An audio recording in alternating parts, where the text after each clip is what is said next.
It's the afternoon. I've got to wear the shades when it's this hot. River's over there. Sounds like some kids are playing in it. But today we had our host, our Airbnb host, who is magical. I love him. I'm in love with him. Name's Michelle. It's the French version of my name, Michael, I guess. We'd invited him for a nice lunch, and yeah, we've just been up there at 1 o'clock till 3 o'clock, having 3-4 course lunch with just a beautiful man. He's a super host on Airbnb, and you can see why. He says everybody cries when they leave, and I can also see why as well, because I was picturing us leaving and feeling a bit emotional the other day, and Emily certainly has been as well. That's why we were going to stay in this area. I've been like trying to evolve the format of the videos, but I just felt like alleviating the stress a bit, and that feels good, especially at the end of the moon cycle, coming up to the new moon. This is all about release, surrender, relax. That's certainly what we've done today. Just a really lovely time. We had some nice little nibbles to start with some rosé wine, and then we had kind of like a starter of the tomatoes from his garden with some herbs and a bit of a dressing and some onion, and with haricot verde, like green beans with herbs and olive oil and a dressing. And he'd also gone to the bakery this morning, and the bakery that we love, Pan Nu, down La Vigan, and picked up some really nice bread that we had not tried, this really nice seedy bread, which was delicious.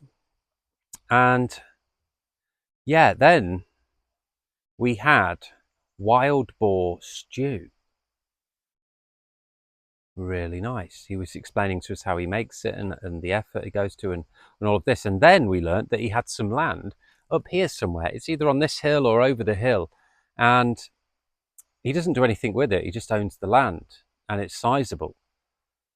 And there's just loads of wild boar on the land, and what people do is they call him when they see a wild boar and they say, is it okay to kill the wild boar? And he says yeah, yeah or nay, and then they bring him the meat.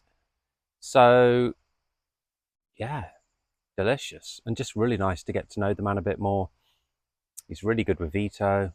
He's it's just this is how Airbnb should be. It's like if you're with in and around the host, it's like you get to a little bit of a taste of the lifestyle in their life. And yeah, just feeling very grateful for this whole experience. We're feeling like we're getting back to feeling like normal human beings again, finally. And he said that's what happens to a lot of people. They come and they're down here and then they leave, cry when they leave. So we'll see about that, because it's the 22nd, I believe, so 9 days left. We've got our next place booked. Oh yeah, and afterwards he made us a dessert with chantilly cream, ice cream, these lovely biscuits, and this chestnut. I forget the name of it, but it's like a chestnut puree thing, which is just lovely. And also, like, yeah, he's got land. Like, this is the first proper Airbnb we've managed to stop at for a month, and like, he's got land here, he's got land there. He knows people. He's also said in the winter, if we wanted to come, we could come. And so we've got to go back to the UK, and we've got to look at the visas. We've got to look at the options, but we're going to have to. If we don't sort the visas before the middle of September, we'll have to evacuate. Has that only been a minute? That can't have been a minute. What's going on? I think I might have had the timer on. I put a timer on.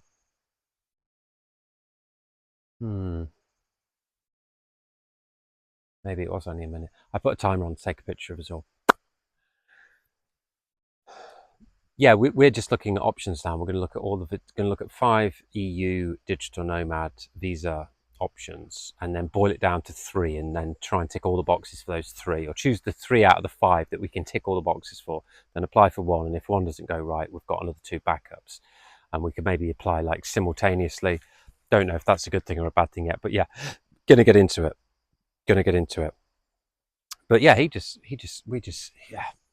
said winter, not too many people come. It's a lot quieter, obviously. But and it does get cold, but I'd rather be here than in the UK for winter. But he said he'd do it for €35 a night. So like 35 times 30, 30 times 30 is 900, and then 5 times 30 is 150. So like 1050 euros a month. 900, 850, £900, something like that. Yeah, pretty good. Pretty good. So it can be a he said to remove the agency fees, the Airbnb fees, which quite a bit. Airbnb make money on both sides. So yeah, that's where we're at. I'm just trying to surrender and like urge in the next thing. I did another couple of things. First, I want to call out Eon for being not good, because on our last property, the cottage we had to get out of, the landlord said, can you settle the electricity bill? Of course, we're going to do that anyway. And so you put it in, you pay the bill, paid it up till the day that we left. Fine. And I remember now going through the process, and they were asking where we were moving to next. And I was like, well, it's none of your business. Like, I'm paying the bill. That's it. So, but there was no other option to go on. So I didn't go on because I was like, it's none of your business, basically. So now they think I'm still in the house.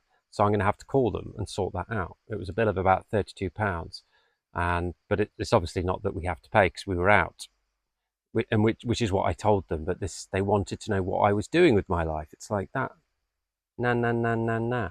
So bad on you, Eon. None of your goddamn business. Secondly, I had a chat with an old good friend last night, and they were coming into some money, and they were a bit worried because it was the only bit of cash they're going to have, and they wanted to invest it, and they were very kind of wondering what to do and looking at different options.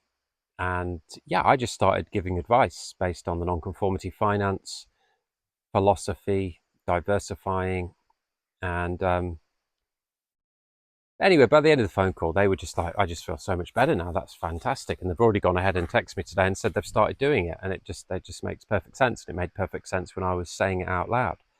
So I really feel like it's a bit hard because you can't be a financial advisor. It can't be financial advice. However, I do know now how to invest sensibly and build it, and then to give you options and flexibility and manage your own money. So just need to work out how to get that across without being sued by somebody, because obviously nothing's a guarantee. Like, everything could go to zero and you just don't know. But the point is having diversified pots. It's like if you've got one tree in your garden, one fruit tree, and it's an apple tree, and something happens that winter and there's a bad frost, then there's no apples, then there's no fruit. But Michelle here has got fruit trees, different fruit trees, all over, spread about all over his property. Peaches, plums, apples, pears, different varieties of those fruits, limes, kiwis.